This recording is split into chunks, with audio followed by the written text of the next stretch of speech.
G'day guys, Rubber Kitty here. Another wonderful Monday morning, and the full moon I saw, well I think it was a full moon anyway, but I saw the moon on the way to work. It was just starting to set. It was really nice, awesome and huge. Okay, so today's topic, being a dominant versus domineering. Dominant as in like just general, the whole left side of the slash, dominant type, in the BDSM lifestyle world. Hey Robert, as opposed to being domineering, and there is a difference. A lot of people think that they're being dominant, but they're being domineering. Now, I've talked with a few people about this now.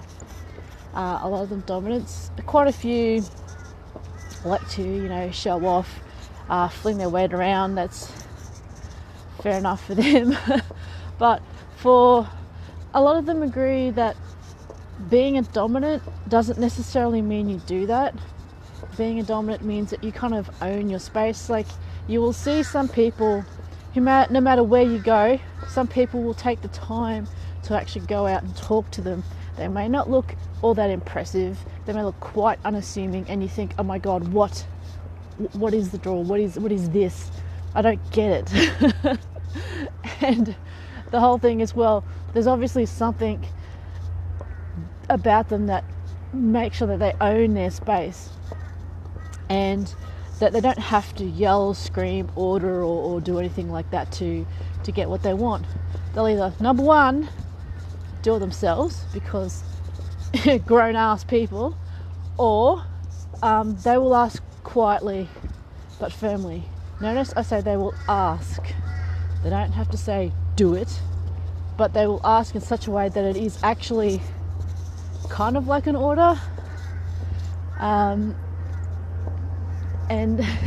that's something in a relationship, a BDSM relationship, where it's something that the submissive, or the people that they have a relationship or dynamic with, will actually pick up on and go, okay, that's not really a request, that's an order.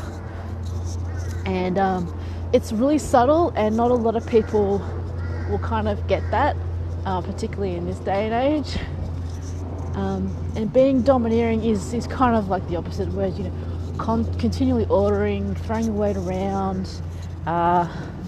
If it's something they're not into, trying to, passively aggressively, or get people to do what they want, chucking temper tantrums, even sulking.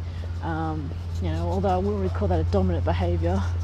But yeah, dominance people, not just in BDSM lifestyle, but all around the world. They may not be the CEO, high-powered, I get what I want sort of people, but they can also be the most humble people around. They might own their own small business, but they're quite happy to be in that small business because they don't want to have, that they make their own choices, and they want to have their own lifestyle, and everything that they do is something that they control, and they're creating the environment that they want, whether it's billions of dollar company, or whether it's just I work for the man because that's kind of suits what I want, and it allows them time to do what they really want, their lifestyle that they want. So being dominant versus domineering, it comes up a lot, and there's quite a few people that mistake the two, and it's not just males that are dominant, it is also females that are dominant, and the way that they will dominate is different ways, different techniques, obviously because they are different people, but also because males and females have different ways of communicating in general, and that's a biological thing, it's a social thing, it's a cultural thing, it happens a lot. So being dominant versus domineering, I like dominance because there's a lot of dominants out there who you think wouldn't be dominant, but they in fact are. These are the people, like I said, that people will take the time to get to know their strong characters, and I remember overhearing a conversation once where a dominant was being talked about. He was sitting quietly in the corner. He was having a bit of a chuckle because these people are going, "Oh, I get the latex fetish, but I don't get the old man." And I'm going, "Well, obviously there is something there that appeals to these submissives, that the that it is for them a dominant person, but they're so like, he's not ordering them around. He's not, got them on a leash or something like that." It's like, well, no, he doesn't have to. It's the knowledge that when a dominant chooses to exercise their dominance, that it is there. They don't have to do it all the time. In fact, it's probably best if they don't, because it'll be less effective if they do it all the time. So have a think on what you would call dominant behaviour, what you would call domineering behaviour. It will be different for a lot of different people, just due to the style of dominance and submission that they would like or require or wish to have. So think about that, not just as a dominant but as a submissive. You think about those things, and have a discussion with people.